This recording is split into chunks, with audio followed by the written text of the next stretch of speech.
Imagine this. Someone criticizes your work.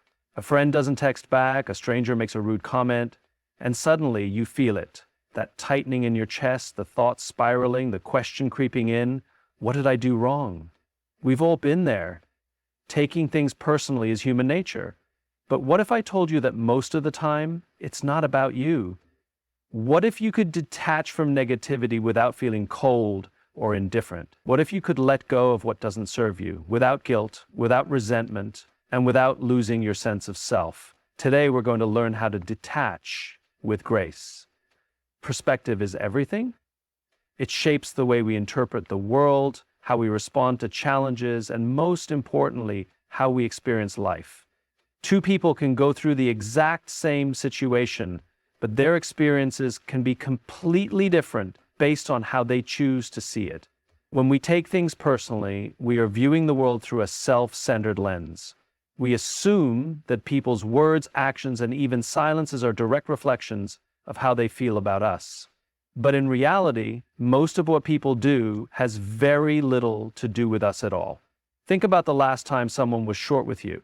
Maybe a coworker gave a passive-aggressive remark, or a friend didn't text back, or a stranger snapped at you in line at the store. It's easy to assume, did I do something wrong? Are they upset with me? But take a step back. What if that coworker is dealing with stress at home? What if that friend is overwhelmed with their own life? What if that stranger is having a terrible day, carrying burdens you know nothing about? The way people behave is a reflection of their experiences, their emotions, their struggles, not a reflection of our worth. But when we lack perspective, we become blind to this truth. We internalize negativity that was never meant for us. Perspective allows us to reframe situations that would normally trigger insecurity or self-doubt. Instead of jumping to conclusions that make us feel small, we can pause and ask, what else could be true? Maybe that feedback wasn't an attack, but an opportunity to grow. Maybe that rejection wasn't a personal failure, but redirection towards something better. Maybe that silence wasn't avoidance, but someone needing space to navigate their own challenges. The moment we shift our perspective, we gain control. We move from being reactive to being reflective. We stop assuming the worst and start seeing the bigger picture. And in that shift, we free ourselves from unnecessary stress, from misunderstandings, from emotional burdens that were never ours to carry. The way we see the world determines how we experience it. And the more we learn to expand our perspective, the less we allow the opinions, moods, and reactions of others to dictate our own peace. The ego is a tricky thing. It wants to be seen, respected, validated. It wants to feel important. And when something challenges that, whether it's criticism, rejection, or even just being misunderstood, the ego reacts. It flares up like a defense mechanism, making us feel attacked, even when no real harm was intended. When we take things personally, it's usually because our ego is in control.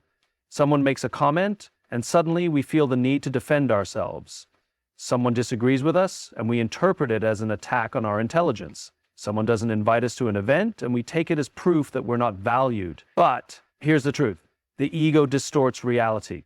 It takes neutral or even constructive situations and turns them into personal offenses.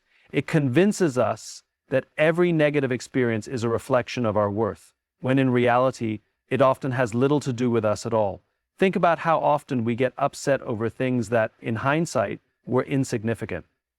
A coworker didn't acknowledge our idea in a meeting. A friend was too distracted to respond with enthusiasm. A stranger cut us off in traffic. In the moment, our ego tells us these things matter, that they are proof that we are being disrespected, ignored, or undervalued. But are they? Or are they just moments of human imperfection that we assigned unnecessary meaning to? The ego thrives on external validation. It wants approval. It wants to be right. It wants to win.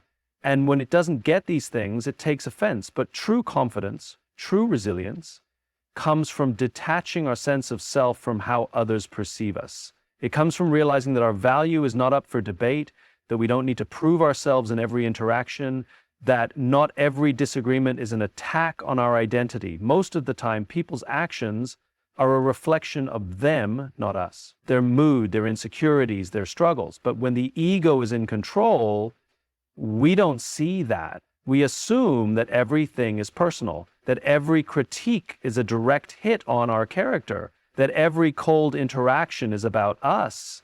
When we start recognizing the ego's role in our reactions, we create space between what happens and how we respond.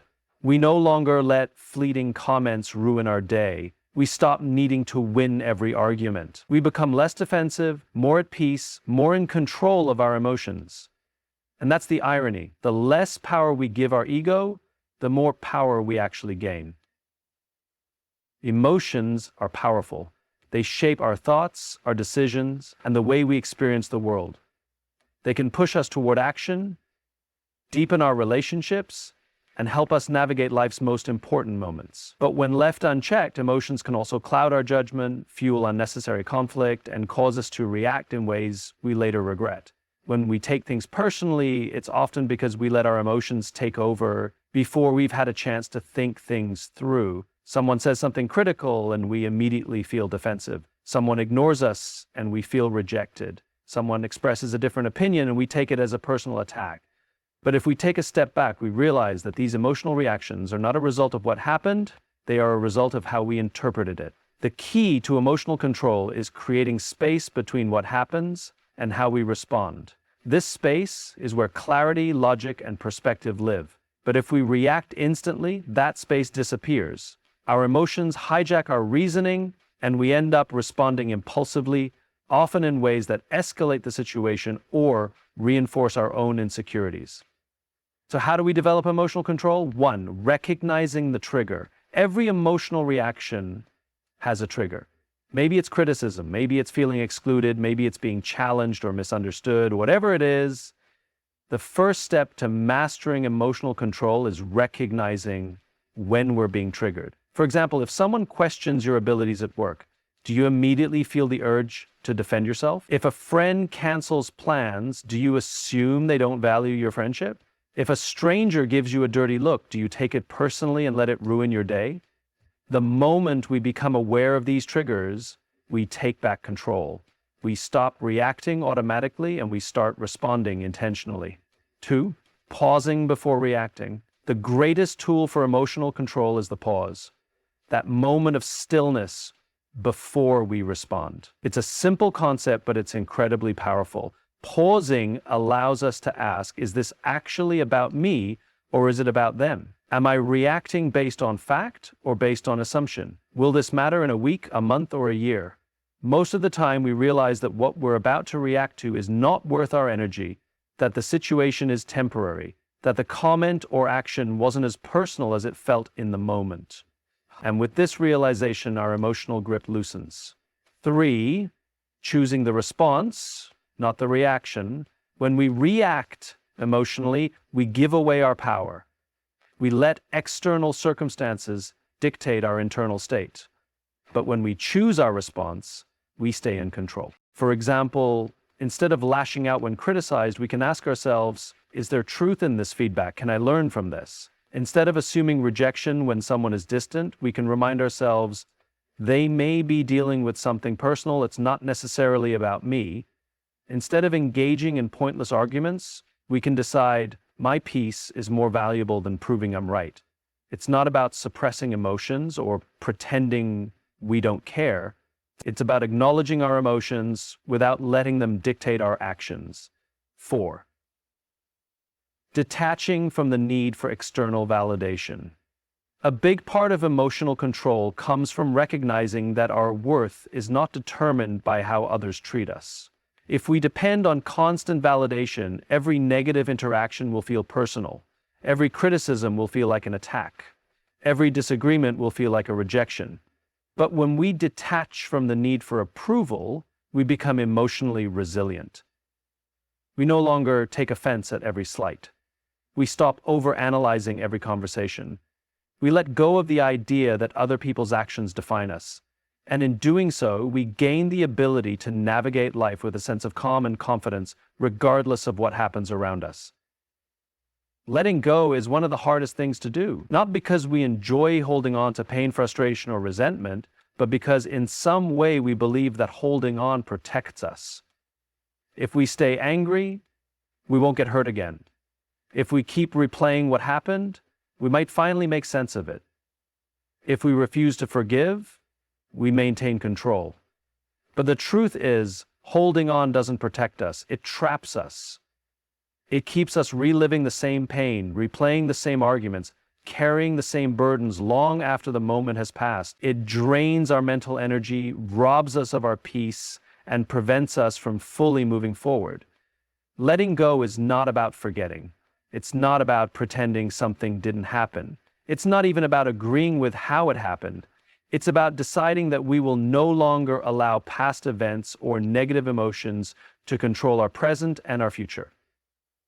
One of the biggest reasons we struggle to let go is the belief that we need closure. We want an apology. We want an explanation. We want to understand why something happened the way it did. And until we get those answers, we tell ourselves that we can't move on. But waiting for closure puts our healing in someone else's hands. It keeps us stuck, dependent on another person's actions for our own peace of mind. The hard truth is, sometimes we won't get the closure we want. The apology won't come. The explanation won't make sense. The person who hurt us won't acknowledge what they did. That's when we have to decide, do I want to keep waiting, or do I want to set myself free? Closure is not something we get from others. It's something we give ourselves. It's the decision to move forward without needing every answer. It's choosing peace over resentment, growth over stagnation. 2. Releasing the weight of expectations. Much of our disappointment and frustration comes from expectations that weren't met. We expect people to treat us a certain way. We expect fairness. We expect understanding. And when reality doesn't match those expectations, we feel hurt, betrayed, even angry. But what if we adjusted our expectations, not by lowering our standards, but by accepting that people are flawed, that sometimes they will let us down, not necessarily because they mean to, but because they are human, that fairness is not guaranteed, that understanding is not always given, that life does not always go according to our plans. Letting go means making peace with imperfection. It means releasing the belief that things should have happened differently. Because when we cling to how things should have been, we resist how they actually are. And in that resistance, we create suffering for ourselves. 3. Learning to forgive without permission. Forgiveness is one of the most misunderstood aspects of letting go. Many people see it as a gift we give to the person who wronged us, as if forgiving means excusing their behavior. But forgiveness is not about them, it's about us. When we hold on to resentment, we keep the wound open. We replay the pain, we relive the emotions. But the person who hurt us, they may not even be thinking about it. Meanwhile, we are carrying that weight every single day. Forgiveness doesn't mean we have to allow someone back into our lives.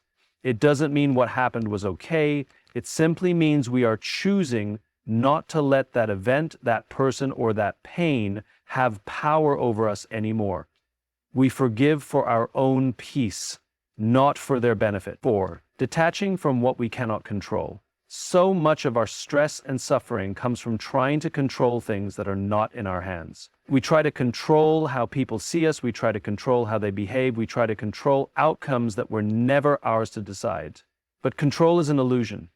No matter how much we try, we cannot force someone to understand us. We cannot make people act the way we wish they would.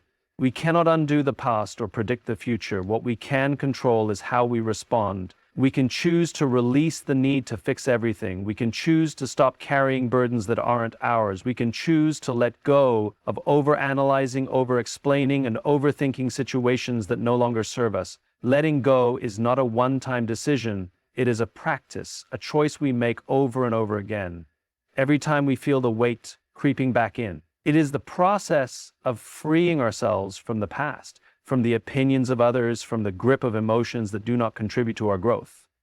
And in that freedom, we rediscover our peace. Life becomes lighter when we stop carrying what was never ours to hold. The weight of taking things personally, the burden of unresolved emotions, the exhaustion of trying to control what we cannot. These things do not serve us. They keep us stuck in cycles of frustration, doubt, and unnecessary pain. But when we shift our perspective, we realize that most of what we take personally has nothing to do with us. When we understand the ego's role, we stop letting it dictate our reactions. When we master emotional control, we stop being at the mercy of fleeting feelings. And when we practice the art of letting go, we reclaim our peace. Letting go is not about apathy, it's about wisdom. It's knowing what deserves our energy and what doesn't. It's choosing peace over pride, clarity over chaos, and freedom over frustration. We don't have to react to everything. We don't have to prove ourselves to everyone. We don't have to hold on to pain just because it once felt familiar. Because the truth is, detaching with grace is not about becoming indifferent. It's about becoming unshakable. It's about living with confidence, resilience, and an unwavering sense of self. And when we embrace that, we no longer take things personally. We simply live with intention, wisdom, and the freedom to focus on what truly matters.